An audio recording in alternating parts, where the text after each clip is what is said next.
Hi everyone, I'm Matthew Spicer from Fundera. Today I'm going to talk to you about a popular topic on our blog, how to start a construction company. While running a construction business isn't exactly recession-proof, people are always going to need things built, and that requires the expertise of skilled construction workers. Working in construction also affords you the opportunity to be outside all day, and when the job is done, you get to see the product of all your hard work.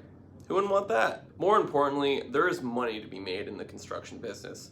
Non-residential construction is on track to grow by 4% in 2019, which could open the door for new construction firms to help meet demand. The economy has also added 239,000 construction jobs over the past year, which represents the fourth largest source of job growth in the United States. Now keep in mind that the profit you can make on an individual construction project depends on a wide variety of factors, including the materials needed, the location of the job, and the nature of the job, such as whether it is a commercial job or a residential job. But in general, the arrow is pointing up for construction businesses, so you might as well strike while the iron is hot. Here are the steps you'll need to take to get your construction company off the ground. The first step in launching a construction company is to create a business plan.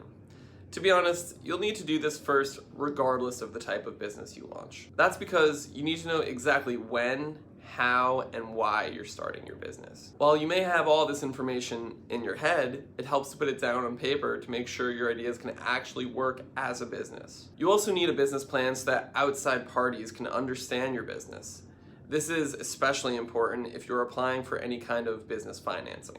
Your business plan should include a business description, including your business's specialty, such as home renovations or remodeling. Within your specialty, you should also list a specific set of construction services you will provide, as well as what you will charge for each service. Since construction companies typically bid on contracts in order to get jobs, you should include the bidding process your company will use. You should also identify the bonding company your business will use. Other considerations include your marketing plan, top competitors, production schedule, tools needed, accounting method, and background information on each business owner if you have a partnership. Once you have all this information written down, show it to a construction company business owner you trust and other experts in the industry.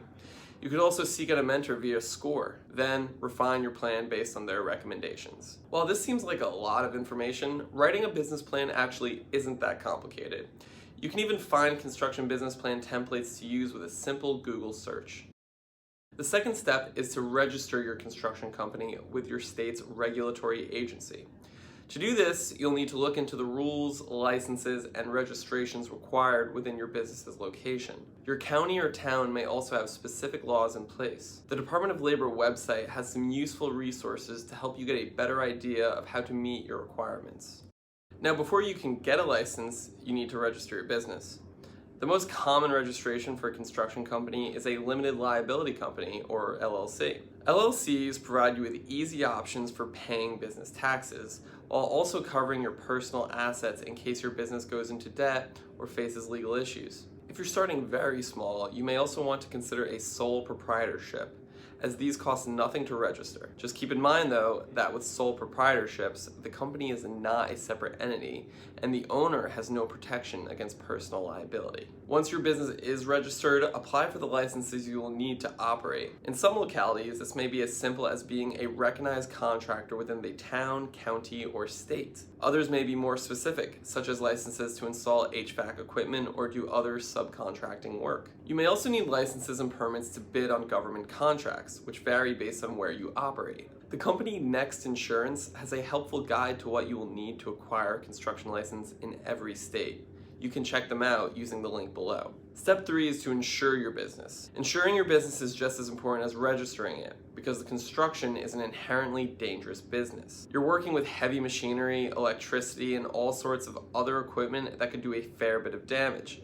So you need to be protected in case the worst happens. Your insurance needs will depend on the specific nature of your business, so meet with an insurance agent to discuss what kind of coverage you require. At a minimum, you'll need general liability insurance. This protects you against worksite injuries, accidents, and other mishaps that could otherwise leave you with hefty bills and legal issues. You may also want to look into vehicle and property insurance to make sure your equipment is covered. If you plan to hire workers, you'll also need workers' compensation, unemployment, and state disability insurance. Workers' compensation helps your employees cover bills and expenses if they're hurt on the job, and provides them with coverage for medical costs and lost wages. Unemployment insurance helps cover employees who lose their jobs due to reasons beyond their control, such as layoffs or the disbandment of a company. And state disability insurance provides employees with coverage in case they are no longer able to work but still need assistance paying bills and cost of living expenses. Step 4 is to secure the necessary construction bonds, also called surety bonds. Surety bonds protect your clients by paying them in the event that you do not complete your work as agreed upon. Surety bonds are legally required for construction companies, but the specific requirements differ in each state. Look up your state's requirements online or meet with a reputable surety bond agent to find out what kind of coverage you need. Keep in mind that to get a surety bond, you need to be able to prove to the provider that you are experienced, capable, and financially secure. Surety bonds can cost anywhere between 0.5 and 2% of the total cost of a project. If you can't get approved by a third-party surety bond provider, the Small Business Administration may also be able to provide you with a bond. Step 5 is to buy equipment and hire workers.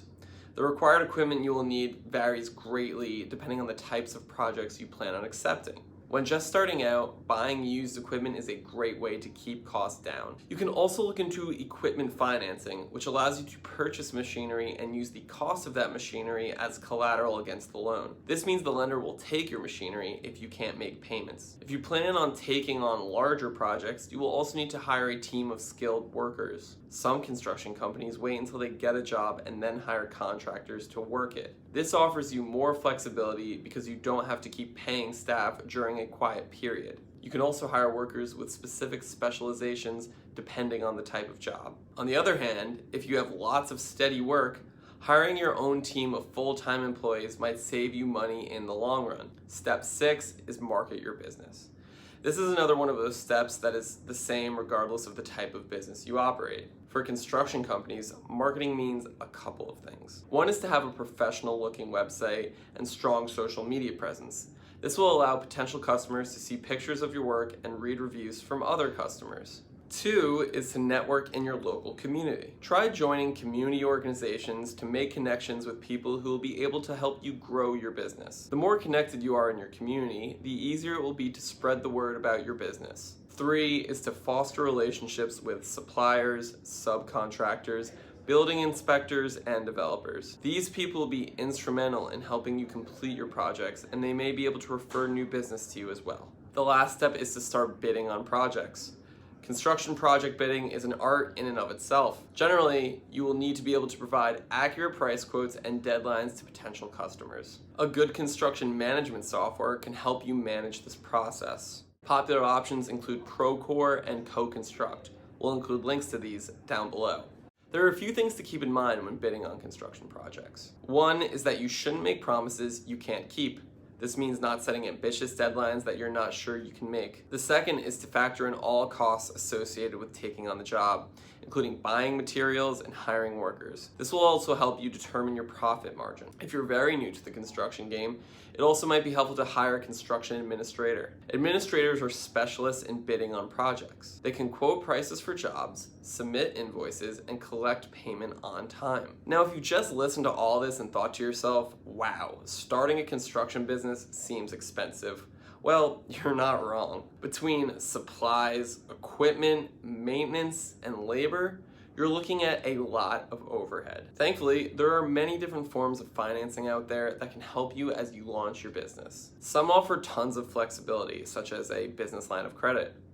Others are designed to provide you with a bigger sum of cash at once, like an SBA loan. You can learn more about the best types of construction business loans, as well as what you're eligible for, by visiting fundera.com/business loans. That wraps up our guide to how to start a construction company. We hope you learned a thing or two and now feel confident about building your own business. For more entrepreneurship advice, head over to fundera.com/blog and subscribe to our YouTube channel for more videos.